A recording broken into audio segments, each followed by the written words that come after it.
Hello friends, welcome to exam help लोगा study channel. मेरा नाम है आशीष और एक स्टूडेंट ने पूछा था सर अकाउंटिंग और बुक कीपिंग के बीच में क्या डिफरेंस होता है, वो मुझे क्लियर नहीं हो रहा है, तो आप बता दीजिए। तो आज हम उसी के ऊपर चर्चा करने वाले हैं, उसी के ऊपर क्लास लेने वाले हैं।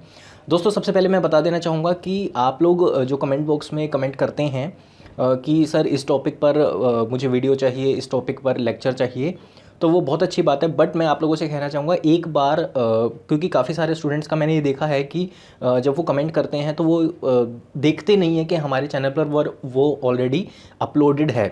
तो आप लोग क्या कीजिएगा, एक बार जाकर प्लेलिस्ट जो बनी हुई है सारे सब्जेक्ट्स की अलग अलग नाम से बनी हुई है, तो आप लोग एक बार वो सर्च कर लीजिएगा। आप लोगों को वहाँ पर बहुत सारी वीडियोस डली हुई हैं ऑलरेडी, तो वो आप लोगों को मिल जाएगी। अगर फिर भी नहीं मिलती है और हमारे चैनल पर अपलोडेड नहीं है आपका टॉपिक जो आप चाहते हैं, सो आप बेझिझक कमेंट कीजिएगा। हम पूरी कोशिश करेंगे कि आप लोगों के लिए सबसे पहले वो टॉपिक पर हम लोग आपके लिए वीडियो लेकर आएँ।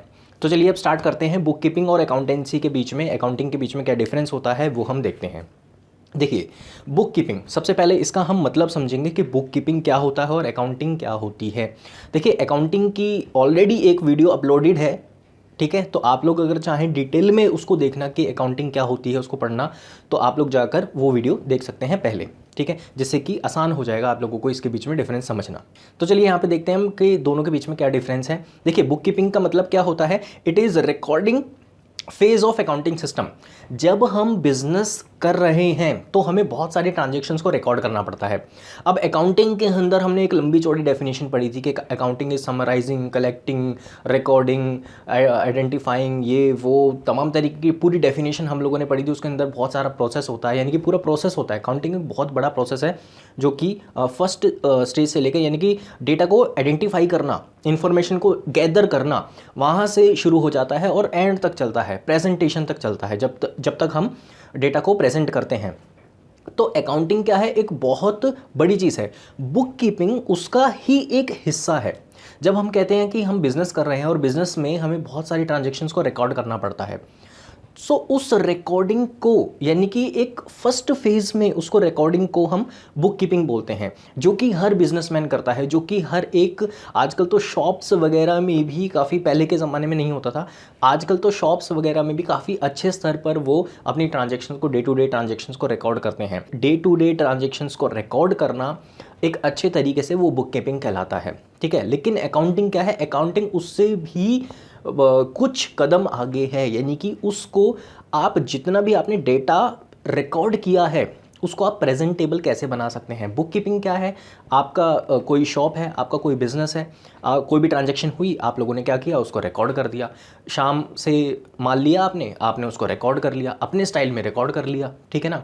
सिंपल काम होता है, हमें करना क्या होता है, सिंपल बस एंट्री करनी होती है। हमारे पास रजिस्टर तैयार होता है, इस डेट को ये माल आया, इस डेट को ये माल गया, ये पैसे इतनी डेट को आए, इतनी डेट को गए। सो हमें ये नॉर्मली करना होता है। लेकिन अकाउंटिंग क्या है, अकाउंटिंग का मतलब ही ये है कि हम सारी ट्रांजैक्शंस को इस तरीके से रिकॉर्ड करेंगे, ना कि हम समझ पाएँ, बल्कि और जो दूसरे पर्सन हैं, जो कि यूज़र हैं हमारी फाइनेंशियल इंफॉर्मेशन के, वो भी समझ लें। फॉर एग्ज़ाम्पल, जितने भी शेयर होल्डर्स हमसे जुड़े हैं, मेंबर्स हमसे जुड़े हैं, है ना। उसके बाद जितने भी गवर्नमेंट अथॉरिटी है, जिसका ये हक है कि वो हमारी फाइनेंशियल स्टेटमेंट्स को जांचे परखे, वो, और प्लस सीए जो ऑडिट करेगा उसको भी समझना है। और दूसरी बात क्या है, हमारे कंपनीज एक्ट में पूरा उसका एक पूरा ढांचा दिया गया है कि इसी ढांचे के अनुसार, इसी रूल्स एंड रेगुलेशन के अनुसार आप लोगों को क्या करना है, पूरी अकाउंटिंग करनी है। अकाउंटिंग स्टैंडर्ड्स जारी किए गए हैं, ठीक है ना, ICAI के द्वारा। अकाउंटिंग वो चीज़ है। अब बुक कीपिंग क्या है, बुक कीपिंग सिर्फ एक रिकॉर्डिंग है, यानी कि हमें ट्रांजैक्शन को सिंपल तरीके से रिकॉर्ड करना है, ठीक है। उसमें कोई लंबे चौड़े प्रिंसिपल्स को हमें यूज़ नहीं करना है।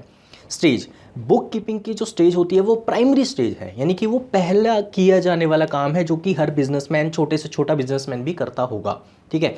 अकाउंटिंग क्या है, इट इज़ सेकेंडरी स्टेज, ये सेकेंडरी स्टेज है भाई। बुक कीपिंग हमने कर ली, हमने ट्रांजैक्शंस को रिकॉर्ड कर लिया, अब उसके बाद अकाउंटिंग स्टार्ट होगी। हमें उसे कैसे टेबुलर फॉर्म में अच्छे तरीके से रिकॉर्ड करना है, कैसे अलग अलग अकाउंट्स में हमें क्लासीफाई करना है, अलग अलग अकाउंट्स को अलग अलग नाम से। ये अकाउंटिंग है। उसके बाद स्टार्टिंग, इसकी स्टार्टिंग कब होती है, बुक कीपिंग की स्टार्टिंग कब होती है, जैसे कि आप देख पा रहे हैं यहाँ पर ये पूरा डिफरेंस यहाँ पर दिया गया है टेबल के रूप में, ठीक है ना। सो 1 बाय 1 स्टार्टिंग देखिए कब होती है, it starts before accounting. Book keeping कब स्टार्ट हो रहा है, अकाउंटिंग से पहले पहले स्टार्ट हो जाता है, ठीक है ना। ये फर्स्ट स्टेज है, हमें बुक कीपिंग करनी पड़ेगी सबसे पहले। उसके बाद क्या है, जब बुक कीपिंग खत्म हो जाएगी तब क्या स्टार्ट होगा, अकाउंटिंग। यानी कि अकाउंटिंग लार्ज है, बड़ा है, और बुक कीपिंग उसी का एक पार्ट है जिसे हम बुक कीपिंग बोलते हैं। नेचर क्या है, it is routine in nature. यानी कि book keeping routine in nature है, यानी कि ये तो डे टू डे नेचर है, नॉर्मली करनी पड़ती है, हर कोई करता है, ठीक है ना। ये तो आम है, जैसे कि कोई भी ट्रांजैक्शन हुई रिकॉर्ड कर लिया। लेकिन अकाउंटिंग जो है पूरी एनालिटिकल है, यानी कि ये डे टू डे वाला काम नहीं है, ये पीरियोडिक काम है। उसके बाद स्किल्स, क्या बुक कीपिंग को करने के लिए कोई जरूर स्पेशल टाइप के स्किल्स चाहिए? जी नहीं, कोई भी कर लेगा। जिसको हमने बुक कीपिंग सिखा दी वो कर लेगा। थोड़ा सा ही तो काम थोड़े टाइम का तो सीखना है, ठीक है ना, छोटी सी तो चीज़ है सीखना। जिसको भी सिखा देंगे वो बुक कीपिंग करना स्टार्ट हो जाएगा। इसके लिए कोई एक्सपर्ट नहीं चाहिए, लेकिन अकाउंटिंग करने के लिए अकाउंटेंट चाहिए। उसका पूरा कोर्स होता है। तो वो कोर्स आप लोगों, जिस प्रकार से आप पूरी स्टडी कर रहे हैं, आप पढ़ रहे हैं किस प्रकार से खाते बनते हैं, किस प्रकार से अकाउंटिंग होती है, किस प्रकार से आगे ट्रायल बैलेंस बनेगा, प्रॉफिट एंड लॉस अकाउंट बनेगा, तो ये सारा जो सिस्टम है ये हमें समझना पड़ेगा अकाउंटिंग करने के लिए। उसके बाद स्टाफ, क्या बुक कीपिंग करने के लिए स्पेशल टाइप का स्टाफ चाहिए हमें? नहीं, कोई भी कर लेगा, ठीक है। नॉर्मली जो बुक कीपिंग करते हैं उसे क्या बोलते हैं, बुक कीपर बोलते हैं, ठीक है ना। अच्छा, अकाउंटेंसी के अंदर जी हाँ एक स्पेशल स्टाफ की आवश्यकता है हमें, जिसको जो कि सीखा पढ़ा हो, जिसको ये नॉलेज हो कि अकाउंटेंसी कैसे की जाती है, ठीक है। उसके बाद information, it does not give complete information. Book keeping से आप क्या पता लगा लेंगे कि कंपनी में क्या चल रहा है, बिजनेस में क्या चल रहा है, क्या नहीं चल रहा है? नहीं, कैसे नहीं पता चला लगा पाएंगे, क्यों? क्योंकि ये तो सिर्फ एक रिकॉर्डिंग फेज है, यानी कि ये तो एक इनिशियल है, स्टार्टिंग है, प्राइमरी है कि हमने कोई भी ट्रांजैक्शन हुई उसको रिकॉर्ड कर लिया।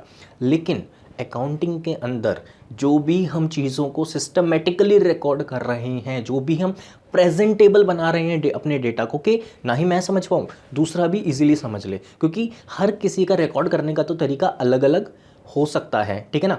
भाई मैं अपने स्टाइल से रिकॉर्ड करूँगा, जो चीज़ मुझे समझ में आएगी, जैसा मैं इजीली समझ पाऊँगा, मैं उसी स्टाइल से रिकॉर्ड करूँगा। लेकिन यहाँ पे तो ऐसा नहीं है। यहाँ पे तो क्योंकि हमारी जो अकाउंटिंग इन्फॉर्मेशन होती है उसके तो यूज़र कौन कौन होते हैं, बहुत सारे लोग होते हैं। गवर्नमेंट होते हैं, क्रेडिटर्स होते हैं, पब्लिक होती है, और हमारे ओनर्स होते हैं, ठीक है, हमारा स्टाफ होता है।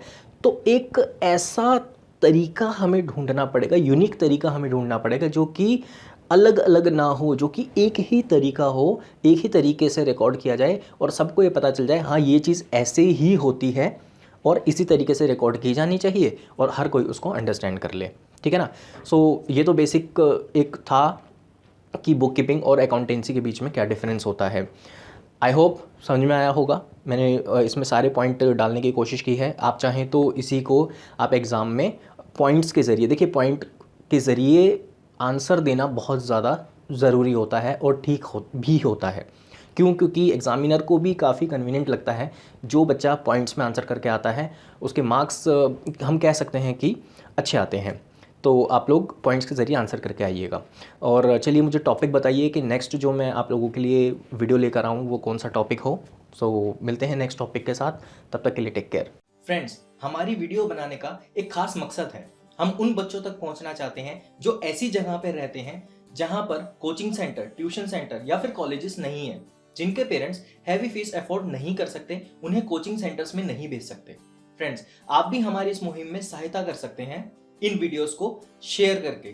फ्रेंड्स, याद रहे आपका एक शेयर किसी बच्चे की जिंदगी बदल सकता है, तो इन वीडियोस को व्हाट्सएप और फेसबुक के जरिए ज्यादा से ज्यादा शेयर कीजिए। फ्रेंड्स, अगर आपने अब तक हमारे चैनल को सब्सक्राइब नहीं किया है या अगर आप नए हैं तो हमारे चैनल को जरूर सब्सक्राइब कर लीजिए, ताकि आने वाली सारी जरूरी वीडियोस आप तक ऐसे ही पहुंचती रहे। फ्रेंड्स, अगर आप किसी खास तरीके की इंफॉर्मेशन हमसे चाहते हैं या अगर आप कोई सजेशन हमें देना चाहते हैं या अगर आप चाहते हैं कि किसी खास टॉपिक पर हम वीडियोस बनाएं, तो आप हमें नीचे कमेंट बॉक्स में कमेंट कर बता सकते हैं। फ्रेंड्स, अगर आप किसी टॉपिक से रिलेटेड नोट्स चाहते हैं, प्रीवियस पेपर चाहते हैं, 10 ईयर चाहते हैं या फिर अगर आपको इंपॉर्टेंट क्वेश्चंस चाहिए, तो आप हमारे फेसबुक पेज पर जाकर या फिर हमारी वेबसाइट पर जाकर सारी इंफॉर्मेशन ले सकते हैं और वहां से डाउनलोड कर सकते हैं। सारी जानकारी आपको नीचे डिस्क्रिप्शन बॉक्स में मिल जाएगी। सारे लिंक्स की जानकारी नीचे डिस्क्रिप्शन बॉक्स में दी गई है, वहां से जाकर आप इंफॉर्मेशन ले सकते हैं। All the best for your exams.